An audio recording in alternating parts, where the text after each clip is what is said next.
Countrymen, our kababayan, members of the Department of Education.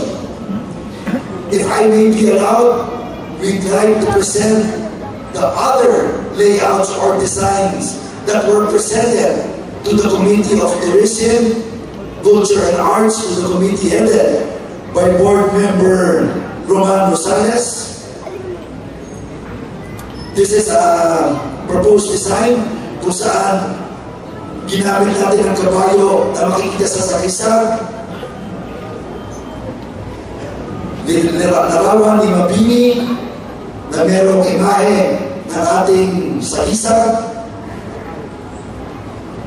ng lalawigan ng Batangas, using the same background and the same stripe, using the former background.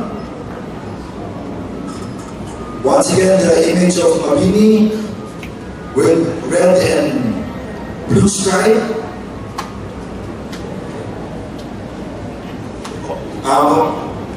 Balik tayo na sa red and blue. Yan. Red, blue and red stripe using the image of God Apolinary Mabini. Yellow triangle as seen in our national flag. Next. Using the existing background and blue stripe with the image of God Apolinary Mabini, using the new seal of Batangas. Next.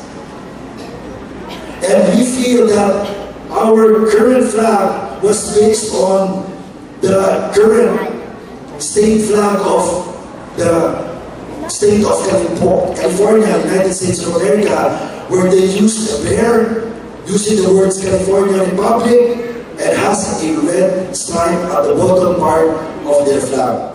Makikita po natin sa ating harapan kung saan mayroong blue stripes sa ibabaw, 7 inches, red stripes sa ibaba, 7 inches, and white base or background, which is 22 inches in width, with the diameter of our seal 20.5 inches in the center. It is an honor and privilege for me to present to you our provincial flag, also known as the Vilma Santos Recto Administration Provincial Flag.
ang bagong flag ng lalawigan ng Batangas.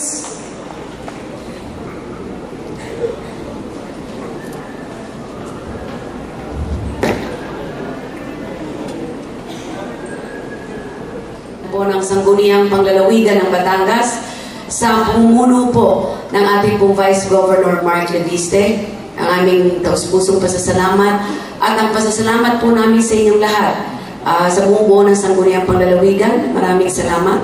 Bukal Boy, sa iyo pong komite, maraming salamat. At sa ordinansa kay Bukal Flor, De Loyola, maraming salamat.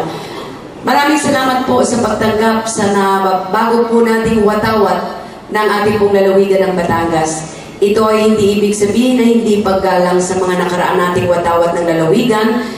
Iyon ay patuloy na paggalang. Ngunit ito'y naangkop lang po natin sa makabagong tayo ng ating at pangangailangan at development ng ating pong lalawigan ng Batangas. So, nandito po lahat at ipiniliwanag ni Vice Governor Mark Leviste ang bawat kulay at ang bawat tatak na nakasulat po sa ating bagong watawat ng lalawigan. So muli, ang aming pong malugod na pasasalamat sa pagtanggap po ninyo ng nababagong watawat ng lalawigan ng Batangas. Maraming salamat po.